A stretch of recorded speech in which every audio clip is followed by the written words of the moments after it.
afin de partager, discuter, apprendre, rencontrer, s'informer et comprendre ensemble sur tous les sujets concernant l'éducation et la famille. Bienvenue ici à votre podcast Éducation Famille. Pourquoi tu coaches? Il y a des coachs qui coachent pour gagner. Il y en a qui coachent pour accompagner. Il y en a qui coachent pour gagner leur vie, payer leurs études, payer leur maison. Il y en a qui coachent. Il y a mille et une raisons pour lesquelles on peut coacher.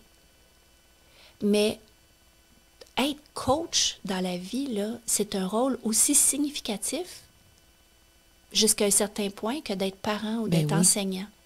Mais on n'a pas professionnalisé encore ce rôle-là. Et ça fait qu'il y a des entraîneurs, il y a des coachs qui sont là qui ne réalisent même pas qu'ils traînent leur propre bagage puis qu'ils l'infligent aux enfants devant eux. Puis je suis pas en train de dire que tous les coachs de haut niveau font ça. Il y en a des bons puis il y en a de... Moi, tu sais, au hockey, là, t'es pas obligé d'aller dans le haut niveau là, pour vivre des situations ou même dans d'autres sports. Là. C'est pas aux Jeux olympiques que ça se passe. C'est, oui, mais c'est souvent... Puis je dis sport, il y a les écoles de ballet, les écoles il y a la danse dans les arts, les profs de chant, il y en a partout. Pourquoi tu fais ça? C'est comme une question aussi simple que ça. Puis c'est pas parce que c'est un ado de 16 ans qu'il n'y a pas sa réponse. Puis au-delà des mots, il y a la raison d'être. Il y a le... C'est de ça que je parle, moi. Pourquoi tu es entraîneur? Puis, tu sais, j'ai terminé un diplôme avancé en entraînement. Puis, quand ils nous demandaient d'écrire notre vision puis notre mission, là, j'étais comme complètement figée. Puis, sincèrement, ça a sorti tout seul. Puis, à chaque début de saison, je la revois. Fait, je me dis, c'est encore ça? Puis, des fois, c'est juste de twitcher, là, de modifier un petit mot, mais qui donne un sens différent. Puis c'est pas pour le fun, il n'y a personne qui le sait, ça. Tu comprends? C'est dans moi. C'est moi face à moi. Mais ça me remet encore, OK, j'ai appris ça cette année. Ce petit mot-là est important. Fait que c'est... Mais à 16 ans, ils sont capables de faire ça. Puis à 20 ans, puis à 25 ans, puis ils seraient peut-être... ils nous haïraient si on leur demandait de faire ça, là. Mais en même temps, je pense que ça permettrait de remettre en contexte l'importance qu'on a auprès d'enfants. Puis de remettre en contexte auprès des parents. La ligne s'arrête où? Oui. Puis c'est quel type? On doit magasiner nos entraîneurs, mais malheureusement, souvent, on est lié par nos villes, nos municipalités, par nos disponibilités, par les coûts, par les... Puis c'est pas parce que ça coûte plus cher que c'est mieux. Les contraintes de déplacement, etc. Il y a plein de... Oui. Puis tu sais, moi, ce que je trouve dommage, comme je te disais, c'est que les parents il y a beaucoup de parents qui veulent se réaliser. Mettons, c'est assez typique. Là, on parle souvent des papas qui auraient aimé ça, faire la Ligue nationale, donc ils mettent des patins dans les pieds de leur petit gars de 3 ans. Puis moi, j'ai déjà vu justement un entraîneur qui dit, écoute, le petit gars pleurait, il dit, monsieur, votre petit gars, il veut pas avoir des patins dans les pieds. Retournez. Oui, mais non, je le prends pas. Possiblement qu'il a trouvé un autre endroit qui ont accepté que ce petit gars-là ait des patins dans ses pieds de force. Moi, souvent, que je dis en enseignement, à travers mes centres, on ne tire pas sur une fleur pour qu'elle pousse. Oui. C'est exactement ça. Dans le milieu sportif, parfois, les parents, et là, tu as des entraîneurs, des fois, qui embarquent là-dedans et qui vont utiliser. Et moi, un entraîneur qui va faire cette faute-là, je me dis, bon, lui a besoin d'être accompagné, solide, puis il a besoin même de faire une propre thérapie sur lui. Il ne devrait même pas avoir le droit d'entraîner. Mais d'un autre côté, tu as le parent qui entend ça, puis qui voit son enfant se faire parler de même, puis qui l'accepte. Pour c'est quoi sa motivation? Qu'est-ce que tu dis à ces parents-là qui veulent, comment je pourrais dire, comment on pourrait, en quelques phrases, ou le temps qu'il te faut, accompagner les parents qui sont beaucoup axés sur la performance sportive de leur enfant. Comment peuvent-ils reconnaître que leur enfant est vraiment dans un sport qu'il aime, ou dans une chose artistique qu'il aime? Et comment reconnaître que c'est plus moi, en tant que parent, qui veut plus que mon enfant? Mais j'ai pas de réponse, mais j'ai une chose que j'ai fait. Parce qu'au début du club, les parents restaient beaucoup dans les estrades en haut. Puis là, écoute, ils minutaient là, le nombre de temps qu'ils passaient avec un coach. Puis avec là, j'étais comme, oh my God. dans ma grande sagesse, j'ai parti le club des vieilles sacoches. Et pendant les entraînements, il y avait un gym au cégep qui était ouvert. Puis là, je disais, « Hey, les vieilles sacoches, venez donc avec moi, on va aller s'entraîner. Vous dites toujours que vous n'avez pas le temps. » Fait que pendant qu'ils étaient au gym, ben ils s'entraînaient. Puis ils focusaient sur eux autres au lieu de focuser sur ce qu'on faisait. C'est tellement le fun. Fait que ça a été... C'était pas une solution. Tu vois, j'ai pas de réponse. Ouais. C'est un truc, mais c'est une solution. Oui. Enlève le focus. Il y a des late bloomers, il y a des athlètes qui, tout jeunes, ont de la misère. Puis là, ils grandissent, ouf, puis ils deviennent des belles fleurs. Puis l'autre chose aussi que j'ai envie de dire, c'est que peu importe l'âge d'un enfant, si tu lui poses une question, il va te répondre. Puis, tu sais, le petit bonhomme qui pleure parce qu'il a des patins dans ses pieds, là, juste de lui demander, qu'est-ce qui te fait pleurer? Puis c'est peut-être juste que ses bas sont mal placés. Ah, ça peut être ça aussi. Tu comprends? Ça peut être ça, veut, ouais. Peut-être. Puis des fois, là, il a peut-être peur parce qu'il ne se sent pas adéquat. Puis de lui dire, ça te tenterait-tu aujourd'hui d'être mon assistant coach? Reste à côté de moi. Puis de lui dire, quand tu donnes des consignes, de dire, hey, mon assistant, es-tu d'accord avec ça? Oui. Puis de lui... Je pense que comme entraîneur, on se doit de développer des outils autrement. Il n'y a pas un enfant qui pleure pour... il pleure pour rien. C'est pas vrai qu'il pleure pour rien. Puis des fois, je te le dis, il y a des coutures de bas, là, quand tu mets tes patins, qui font mal. Puis tu peux être fatigué de ta journée à l'école. Il y a une petite bonne femme là, à qui, durant l'été, j'ai donné des cours de natation chez les gens. Je me déplaçais chez les gens. Okay. Dans leur propre piscine, j'ai donné des cours de natation. C'est tellement bien. Puis il y a une petite bonne femme, je suis arrivée, là, puis écoute, elle, durant l'été, elle me disait, pourquoi tu viens pas tous les jours, tu sais? Puis à mon dernier cours, elle me dit, est-ce que c'est bientôt fini? Fait que là, j'ai dit, tu veux que je m'en aille? Elle dit, ben oui, bientôt. Là, j'étais comme, boy, il y a quelque chose qui va pas. Mais c'était sa première journée en maternelle. Ah, ça la stressait. Fait que j'ai dit, je pense que c'était une grosse journée aujourd'hui. Puis elle a dit, OK, oui. Oui, c'est stressant, la maternelle. De dire, ça te tente-tu, tu vas m'aider aujourd'hui? Fait que je l'avais sur ma hanche pendant qu'on aidait son grand frère. Puis c'était ma petite coach. Elle a appris. Parce que pendant que je corrigeais le dos puis le crawl de son grand frère, je disais, son bras, est-ce qu'il passait vers le ciel? Non, son coude était plié. Ben viens, on va lui dire ensemble. Ben elle a appris. Parce que quand elle va essayer de faire son dos la semaine prochaine, je vais dire, faut qu'il passe où ton... jusqu'au ciel. Elle va le répéter.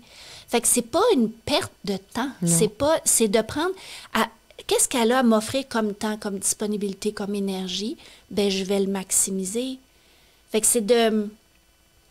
On a une espèce de pression de now, il faut que ça soit now. Bien, des fois, de réinvestir notre temps différemment, on va arriver au résultat plus rapidement que de pousser, toujours dans le même sens. Exactement. Puis tu as des enfants qui évoluent de façon différente, comme tu disais. Il y en a que ça prend du temps avant, justement, de s'épanouir. Puis oui, puis il y a des gens que c'est ce qu'on leur dit, c'est ce qu'on leur fait, c'est comment on leur touche, c'est comment on les met en évidence, c'est comment... Tu sais, il y a tellement de façons d'apprendre, mais quand tu as un groupe devant toi, on a tendance à avoir un style de coaching, mais... Un entraîneur, c'est d'être capable d'offrir une panoplie de façons d'apprendre. Moi, quand j'entends « elle, il n'y a rien à faire, elle ne comprend rien », non, excuse-moi. C'est toi qui ne réussis pas à l'atteindre.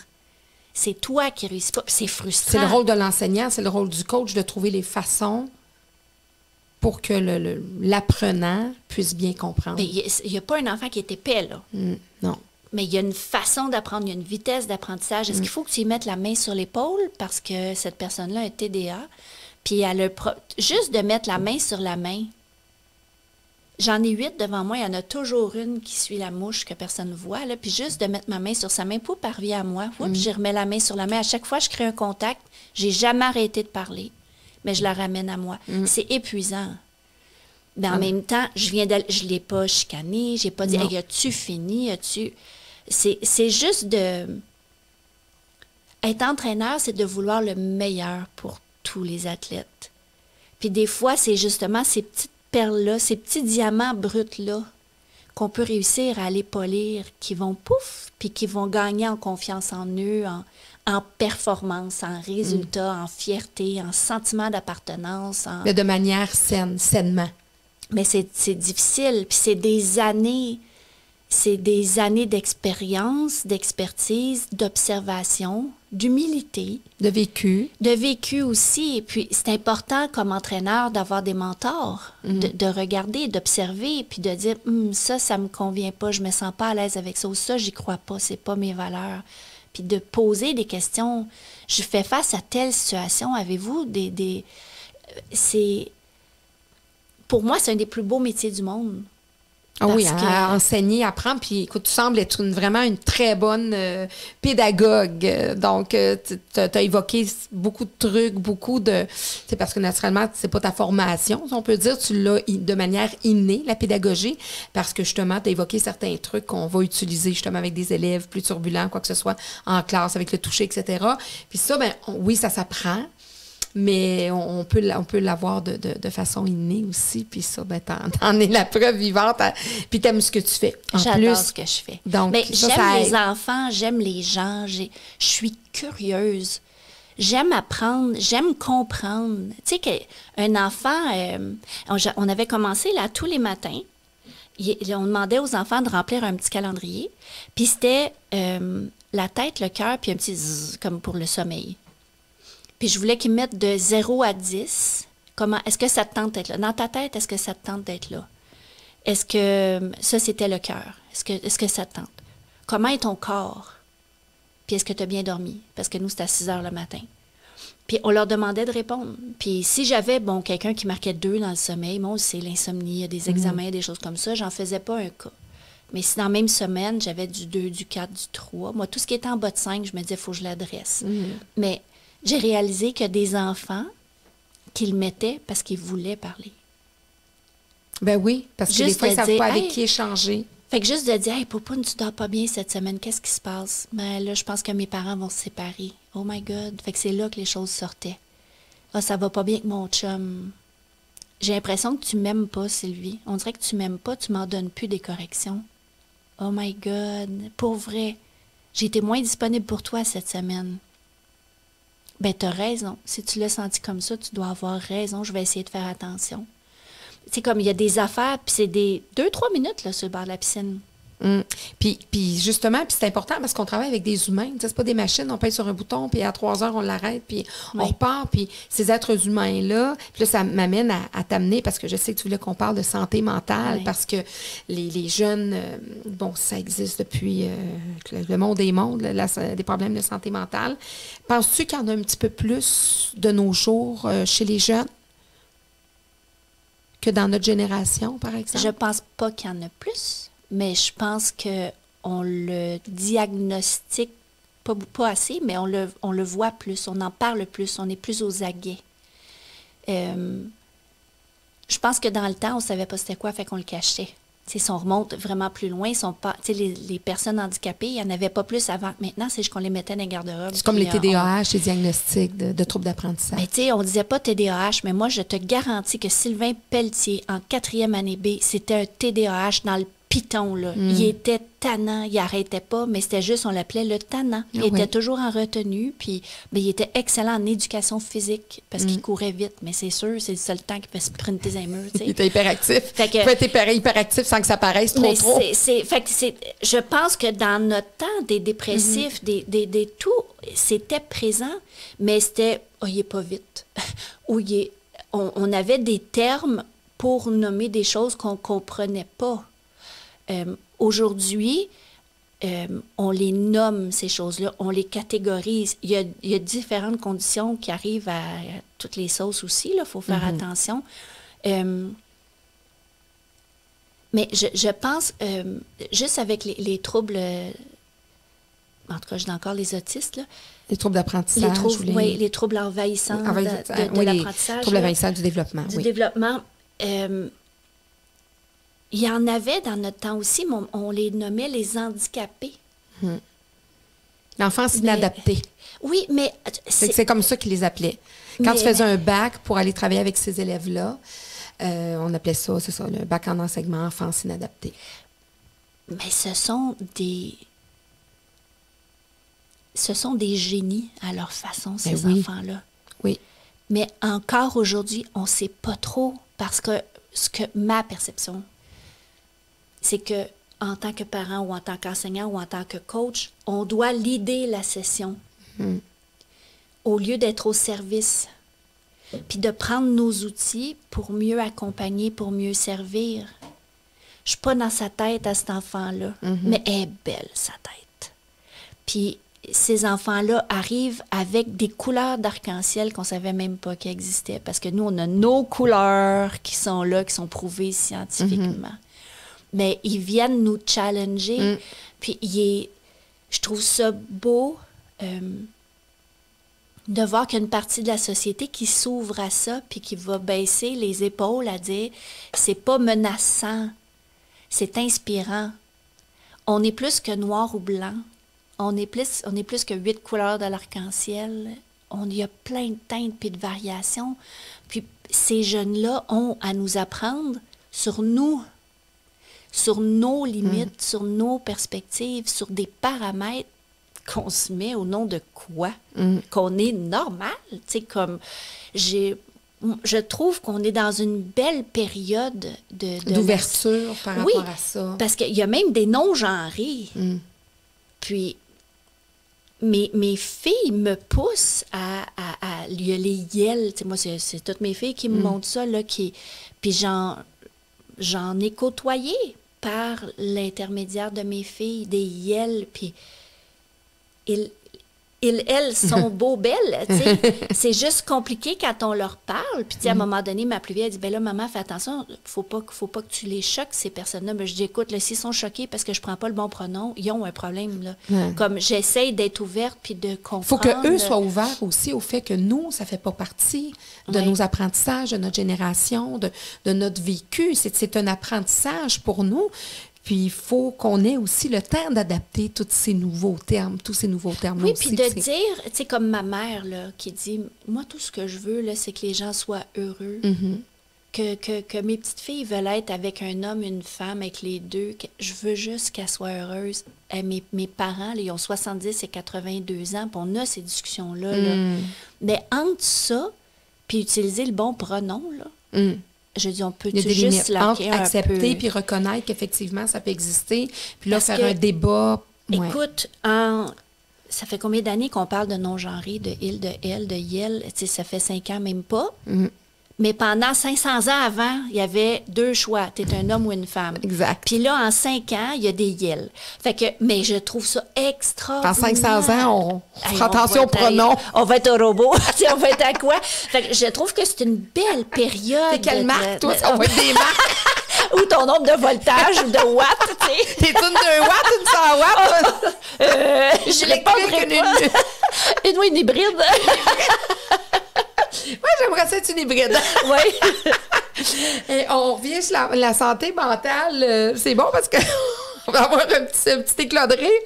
Mais qu'est-ce qui fait que tu en as appris plus sur la santé mentale et que c'est interpellant puis que c'est important pour toi qu'on en parle aujourd'hui? Bien, je pense que c'est ma fragilité et ma propre vulnérabilité.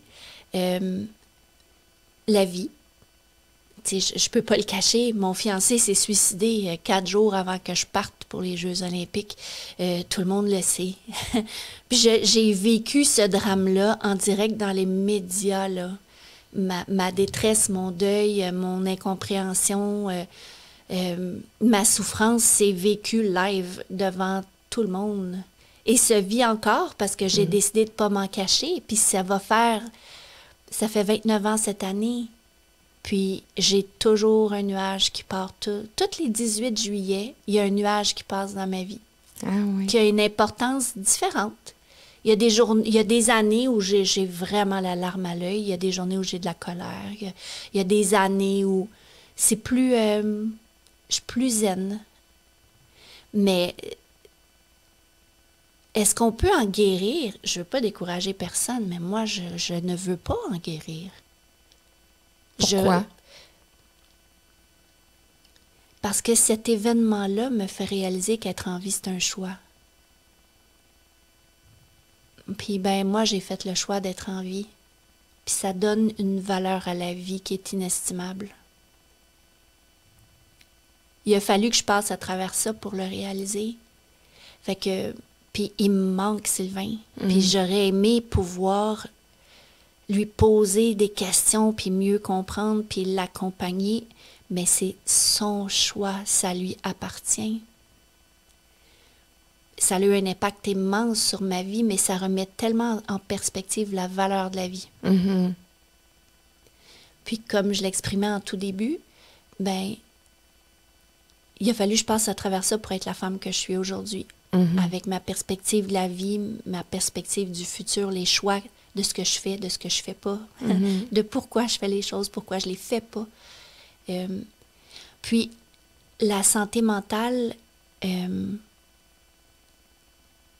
j'ai hâte qu'on soit moins autruche puis qu'on avoue que tout le monde, on a des petits glitches. C'est quoi être normal? Veux-tu même me dire? C'est même pas un mot qui devrait exister. Normal. C'est un mot, pour moi, vide de sens. Il n'y a personne de normal. On a tous nos hauts et nos bas. On a toutes nos petites affaires qui retroussent. Puis, dans ma propre famille, moi-même, j'ai été diagnostiquée avec une dépression il y a 10 ans. Je suis médicamentée depuis 10 ans pour dépression. Puis il y a des gens autour de moi qui disaient « Tu vas pas prendre une petite pilule à tous les matins? » Puis je dis « Mais qu'est-ce que ça te change à toi? » Si j'ai besoin de ça pour le reste de ma vie, là, ben je vais la prendre, ma petite pilule. Quand ben même que c'est un placebo, je m'en sac. Ça me fait du bien. Tu sais, comme, je peux-tu... Qu'est-ce que c'est pas... Je ne me drogue pas. Non. Mais des troubles de santé mentale, là, on en a tous à différents degrés, à différentes périodes de nos vies. Puis dans mes proches, il y en a. Puis j'ai vécu et je vis encore des choses tellement difficiles où je suis témoin de détresse de l'âme, où je peux pas aider, je peux pas faire plus que d'accompagner. Tu te sens On est démunie par rapport à ça. Complètement démunie. Mais c'est de rester le plus possible sans jugement, d'accueillir cette personne-là comme elle est, dans toute sa vulnérabilité, mais pas de l'accueillir avec condescendance ou avec « moi, je vais t'aider ». Non, j'essaie d'accueillir dans ma propre vulnérabilité. Parce qu'on est tous poqués, on est tous pas normal. Non. Mais on est qui pour juger de la normalité de l'autre? On est en constante évolution avec des hauts et des bas, puis avec des moments plus difficiles. Et parfois, il y a des diagnostics, il y a des choses comme ça qui arrivent, là, des situations, des états qui sont là, qui vont être passagères. Mais quand on arrive avec un trouble d'apprentissage, qu'on arrive avec un problème de santé mentale, ça nous accompagne toute notre vie. Puis il y a des désordres d'hormones aussi. Oui. Nos pauvres adolescents, adolescentes, là, il y a beaucoup qui se passent là, qui ont des diagnostics qui pour eux sont fatals et qui vont s'amenuiser quand ils vont atteindre l'âge adulte. Mais pour eux, là, de 18, de se faire dire vers 25 ans, là, 7 ans, là, c'est le bout de la merde. C'est comme, c'est l'éternité. Mais comme parents aussi, il faut être prêt à les accompagner là-dedans. Vivre ça. Puis à le vivre à leur côté. Maman m'a toujours dit, Sylvie, on est parents toute notre vie. Puis j'étais comme, ben, elle s'occupe plus trop de moi, 54 ans, mais je sais que s'il m'arrive quelque chose, elle va être encore là. Ouais. Donc, c'est mon rôle de m'inquiéter. C'est mon rôle d'accompagner. C'est mon rôle d'observer mon enfant grandir, se battre, trouver des solutions, réussir, une rechute. Puis selon moi, c'est le rôle de chaque humain, au-delà d'être parent, de ne pas regarder l'autre se noyer à côté, mais de juste de juste être présent. Moi, il y a un film qui a changé ma vie. Là, tu vas dire où c'est qu'elle s'en va avec ça, mais puis c'est vraiment quétaine, là, ce que je veux dire. Je suis vraiment désolée, mais il n'y a rien de plus vrai que ça. Le film Avatar. OK. Eux autres, ils se disent pas bonjour. Ils se disaient « je te vois ». Ça a changé ma vie. Combien de fois? Bonjour, ça va bien? Oui, ça va bien, toi? Même si ça va pas bien, même si tu t'en fous, comme l'an 40, qu'elle aille bien, qu'elle aille pas bien, ou tu regardes pas la personne dans les yeux. Mais dans ce film-là, ils se regardent, puis ils se disent « je te vois ». Je te reconnais, je sais que tu es là. Donc, Oh my God! C'est-tu Toto? Oui, au niveau cinématographique, tout ça, c'est bon. Mais ça, là, ça m'est resté Et c'est vraiment, là. Puis si dans l'Avatar 2, il n'y a plus ça, moi, je le regarde pas. Mais, tu sais, ça a été... Donc, à tous les jours, on voit des gens. On se doit de pas dire « Bonjour, comment ça va? » On se doit, sans même un mot, voir les gens, voir la vie, voir les animaux, voir l'environnement, voir la nature, voir ce qui nous entoure. On est tellement... Puis les médias sociaux, c'est pas voir. C'est paraître. Oui, tout à fait. C'est percevoir, mais c'est pas voir. On a besoin d'un retour. On a besoin de voir les gens, de tendre la main, sans un mot, sans barrière de culture, de langue, de religion. Pour moi, le retour à l'essence, à l'humanité des gens est vraiment nécessaire en ce moment. Puis l'entraide, puis aussi par rapport à, tu disais, le fait que justement que tu vivais avec une personne proche des problèmes de santé mentale, est-ce que tu te sens outillé, appuyé par... Pantoute. par des instances quelconques? Comme abandonné serait le bon mot. Je me sens abandonnée. Par ton système, on ne veut pas toujours mettre la faute sur le système, mais je veux dire, on devrait par la société. Par la société. Aussi. À l'école, là, si elle manque, si elle a une crise, si cette personne-là est dans le trouble, il n'y a personne qui va me dire « faudrait l'aider, elle a besoin d'aide. » On va lui donner du temps, revenir dans 3 semaines, oui, on va extensionner ses études. On va lui donner plus de temps pour son examen. On va comme... Il y a pas... le normal... être dans le cadre. Mais ça, tu sais qu'avec certains diagnostics, il faudrait vérifier, puis surtout au cégep, il y a vraiment des départements spécialisés pour ça. Quand, par exemple, tu as un diagnostic de TDAH, tu peux, au cégep, avoir un preneur de notes en classe pour toi. Tu peux demander du temps plus étendu pour un examen. Tu peux exiger de ne pas avoir 2 examens dans la même journée. Ça existe même dans les cégeps. Il y a des départements qui sont spécialisés pour ça. Je te dirais, bon, là, c'est pas au niveau médical, mais au niveau... donc, je sais pas, j'espère, j'ose espérer, puis tu sauras me le dire, je pense que je vais te donner un devoir de vérifier ça. C'est ça. Parce que... Moi, je le sais qu'au niveau des troubles de l'apprentissage, ça, c'est sûr. Le jeune arrive avec un diagnostic, donc il peut avoir accès à un ordinateur, il peut avoir accès à des outils technologiques, il peut avoir accès à plus de temps pour un examen, plus de temps pour des travaux. Il y a tout ça. Est-ce qu'on l'a pour ceux qui ont des diagnostics de santé mentale? Si tu me dis non, là, je vais m'écrouler. Mais une enfant, enfant qui arrive au cégep et elle pleure dans le cours, penses-tu vraiment que le prof va dire « Qu'est-ce qui va pas, ma popoune? Viens, on va se jaser? » Non, mais il doit quand même essayer de l'aider. Il y a des psychologues, c'est ça, il y a des psychologues qui sont là, ils devraient comme la signaler, si on peut dire, pour qu'un psychologue vienne la rencontrer. Et s'il y a un diagnostic et que cet enfant-là ou cette jeune-là a eu un diagnostic quelconque de santé mentale, je veux entendre qu'en 2021, il y a dans ce même département-là qui aide les élèves en troubles d'apprentissage, qu'il y ait aussi de l'accompagnement et des mesures amoindries et ajustables pour ces jeunes-là. Là, tu me regardes, puis t'as l'air de quelqu'un qui a essayé de se renseigner puis que c'était 0 puis une barre. Mais moi, ce que j'ai envie de te dire, c'est que... C'est triste. Tout le monde est toujours débordé, tout le monde est toujours... On n'a pas le temps. Je vais te rencontrer bientôt, mais ça va à la session d'après, ça va... Il y a des années d'attente pour des thérapies de groupe pour certaines conditions.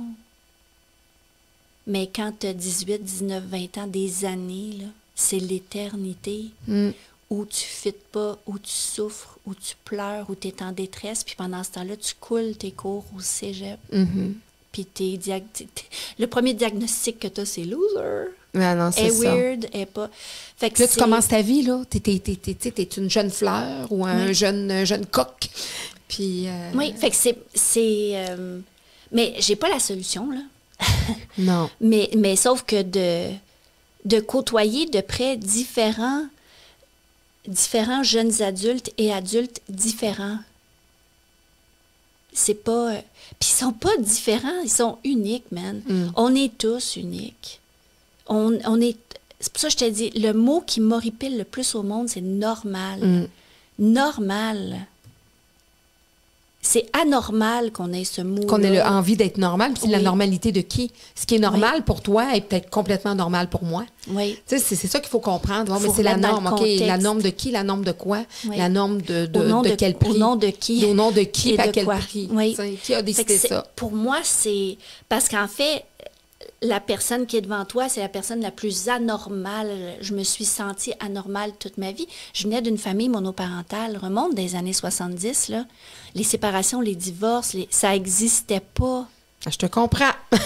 J'étais dans la même situation, oui. Mais tu sais, moi, j'avais pas de petit papa à la Ouais. maison. Oh my God, j'étais weird, là. Tu sais, ça marchait pas. Mais C'est qui ton pourtant, papa? oui. Tu portes le nom de ta mère, moi en Ouais. plus. Je portais le nom de ma mère. Ah non, moi j'avais le nom de mon père, mais quand les enfants venaient chez nous, ils me disaient t'en as pas de papa? Puis je disais oui. Puis j'allais leur montrer la photo, ils étaient comme elle est folle.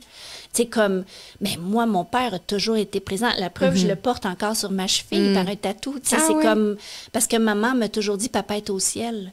Fait que moi, depuis que je suis toute petite, que j'ai une fascination pour les soleils et les lunes. Fait que le soleil que je porte sur ma cheville, c'est pas le cirque du soleil, là. C'est mon petit papa, parce que j'ai toujours voulu qu'il soit avec moi. Il est là, mon père. Il y a eu... En fait, son absence a été son plus grand rôle dans ma vie, parce qu'il a fallu que j'équilibre ma vie. Ma mère, mon frère, donc, son absence est devenue une force dans ma vie, est devenue un atout, parce que j'ai dû avoir des qualités différentes. J'ai dû m'épanouir différemment, comme enfant, comme ado, comme jeune femme, comme mère, comme dans toutes les sphères de ma vie. Comme politicienne. Ah, mon Ah, Dieu, mettons oui. on va se garder ça pour le Sunday. Oui, c'est ça. La cerise va être un peu fanée, mais... Non, je suis capable d'en parler. Mais exactement, parce que, tu sais, on sent tellement de résilience. Puis effectivement, tu as eu des belles choses dans ta vie, tu as eu des belles réussites, accéder aux Olympiques, c'est pas rien, tu as travaillé fort pour y arriver, mais tu as eu des coups durs desquels t'en es sorti grandi à travers ça, puis tu dis, je suis pas devenue la femme que je suis si j'avais pas eu ces embûches-là. Et là, ben, étant donné possiblement que c'est dans ta réflexion, tu te dis, bon, ben, quelle embûche je peux aller me chercher? Je vais me lancer en politique. Quelle autre claque à la gueule j'ai pas eu? C'est quoi la claque sa gueule la plus vite que je peux avoir? Oui. Je me lance en politique. Bien, en fait, ça a été réfléchi, mais probablement pas assez, mon affaire. Non, en fait, ça a été réfléchi, là. Mais ça vient du cœur. Je pense que d'emblée, quand on veut se lancer en politique, on veut changer les choses, on veut Oui. améliorer, Ben, on veut aider les autres. Là, mon erreur, c'est que, puis je le dis encore très sincèrement, là, il n'y a pas un parti politique qui me ressemble parfaitement. Puis si quelqu'un me dit qu'un parti politique qui lui ressemble parfaitement, là, je le croirais pas. Parce qu'il n'a pas lu toutes les lignes de tout. Il n'y a pas un parti politique qui touche à toutes mes Entièrement valeurs. d'accord. Ce qui est clair pour moi, c'est que ça prend du changement. J'aime pas en ce moment, puis là, je veux pas parler Québec, Canada, tout ça, mais il y a beaucoup de décisions qui sont prises en ce moment. Disons que, surtout au niveau national, au niveau fédéral, là, on gère pas le budget comme je gère le budget de ma famille. Puis il y a En tout cas, nos petits-enfants sont pas nés puis sont déjà endettés. Mais tu sais, nous, on prend des REE, là, puis on prend plein d'affaires pour nos enfants, Ouais. mais j'ai pas l'impression qu'on fait la même chose en ce moment. J'ai pas l'impression que c'est les mêmes valeurs pour les mêmes raisons. Puis ça m'inquiète énormément. Est-ce qu'un parti politique qui est parfait pour moi? Non. Mais tu sais, le parti politique que j'ai choisi, c'était parce que j'allais probablement avoir plus de chances de faire un changement. Puis tu sais, on m'est revenu avec l'avortement. Ben oui, mais c'est pas tout le monde dans ce parti-là qui était pour ou contre. Mais si on ne se rend pas en quelque part pour répandre la bonne nouvelle puis pour faire changer les choses, on ne le changera jamais. Puis pour l'environnement, tu sais, tout ce qui est... Moi, j'ai une voiture hybride, là. Mais là, on me disait que j'étais contre l'environnement. Écoute, je recycle, je composte, j'ai mon jardin, j'ai une voiture hybride. Tu vas venir me dire à moi, c'est un V-quoi que tu conduis, mon chéri. Tu sais, comme... Combien de fois tu vas au restaurant par semaine? Puis, tu sais, comme c'est pas... Pour moi, la position politique va bien au-delà du parti qu'on choisit. Tout ce que je voulais, là, c'est faire une différence. Puis, le comté où je suis autour de moi, il y a beaucoup de souffrance. On a besoin d'aide. Puis, je voulais juste être quelqu'un plus près, plus groundé des besoins d'où je viens. Des gens qui t'entourent. Qu'on ait citoyens. une voix. que ça change. C'est juste ça que j'ai voulu faire. Mais, en fait, ce que je suis très, très, très contente, c'est d'avoir fini 3e avec le plus bas taux de vote que j'ai jamais eu pour ce parti-là dans mon comté. Tu sais, si j'avais perdu par quelques votes, ça aurait été frustrant. Mais là, vraiment, je me suis fait laver, là. Fait que le message était ça clash les Olympiques. Mais oui, mais pas au niveau de l'apprentissage.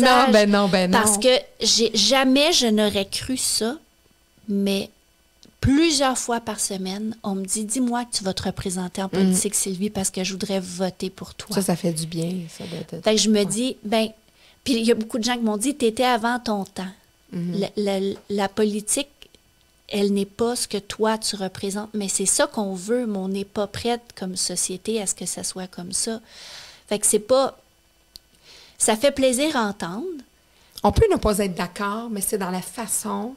Puis je pense que, finalement, tu as décidé de te retirer de la politique. Qu'est-ce qui te fait décider ça? Est-ce que c'est vraiment le fait qu'on ne soit pas d'accord avec toi ou qu'on se dit qu'on a des choses à redouter, ou pas à redouter, mais à redire sur tes convictions?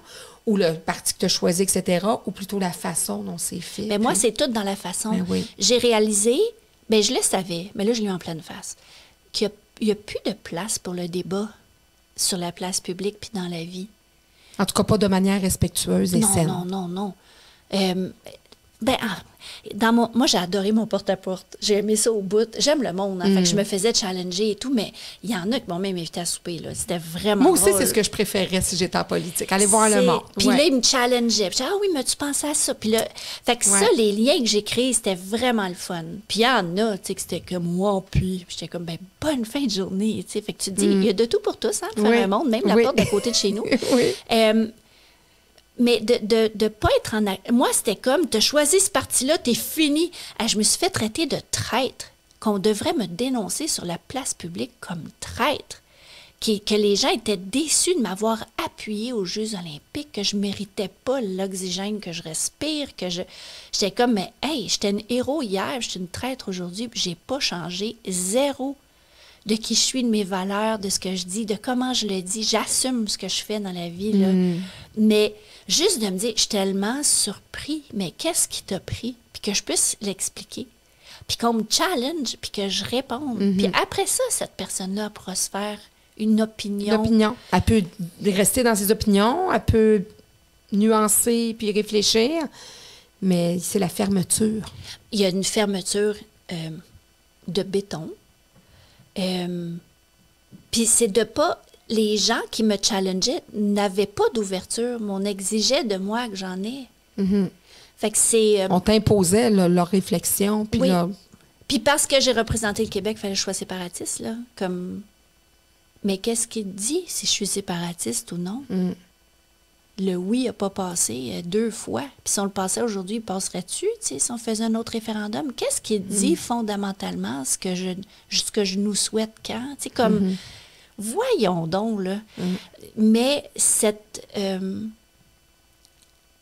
la place à la discussion, elle n'est pas présente, elle n'est pas la bienvenue. Juste ce qu'on vit en ce moment, là, avec le passeport vaccinal, c'est des traîtres, là, littéralement. Ceux qui se font vacciner, c'est des moutons. Puis ceux qui se font pas vacciner, c'est des fous. Puis il n'y a pas de nuance, il n'y a pas de place à... Puis même si, chez nous, autour de la table, on en parle, puis on se questionne, puis on remet en question, on devient pas correct. Il n'y a rien de noir ou blanc. Je reviens encore. C'est quoi qui est normal? Est-ce que c'est pas normal de se poser des questions? Puis poser une question... C'est pas de traiter l'autre, c'est de démontrer une intelligence, une curiosité, une naïveté, une envie d'apprendre, de comprendre. Mais on dirait que ça, je ne sens pas que de questionner, que de remettre en question fait partie des choix qui sont la bienvenue en ce moment dans notre société, alors que la vie va tellement vite, puis il y a tellement d'évolution au niveau de la société, au niveau des valeurs, au niveau de...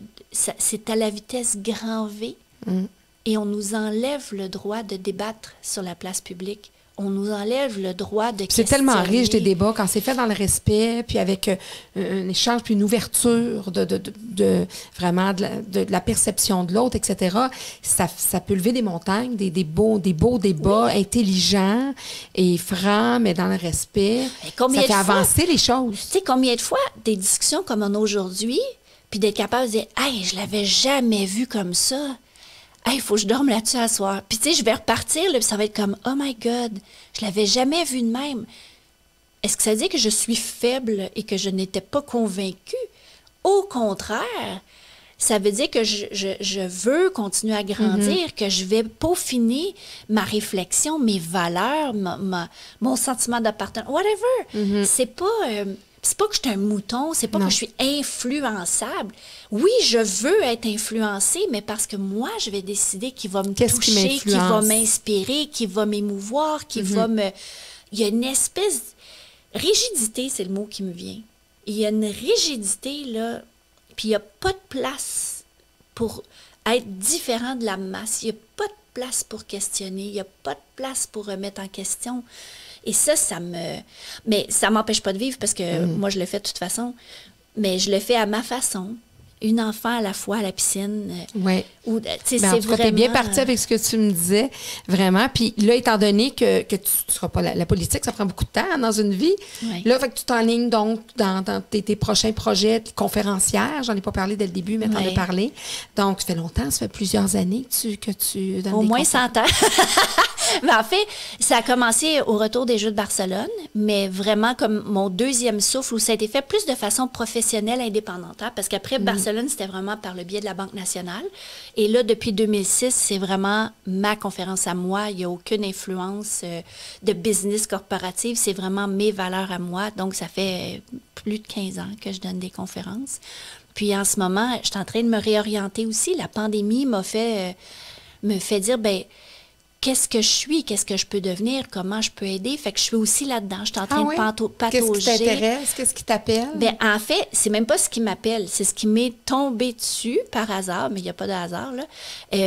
J'ai une amie qui a un cabinet de services financiers qui me dit, j'ai besoin d'aide. On vient d'acheter la clientèle de monsieur qui prend sa retraite. Peux-tu venir m'aider? Je dis, oui. Puis elle me dit, est-ce que tu es bonne avec les ordinateurs? Non.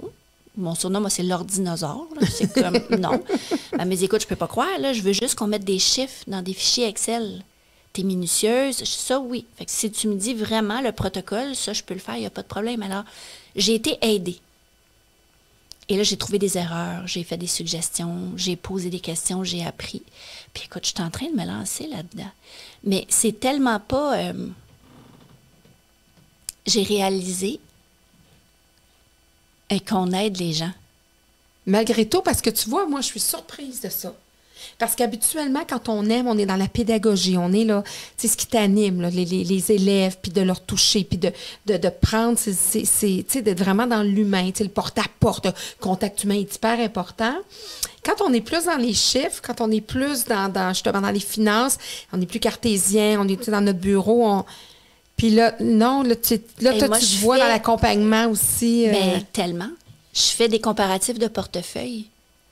Fait que je vois comment juste placer dans des fonds différents, la personne va faire plus d'argent. On va mieux placer ses fonds. Où vous voulez être dans 5 ans, dans 10 ans?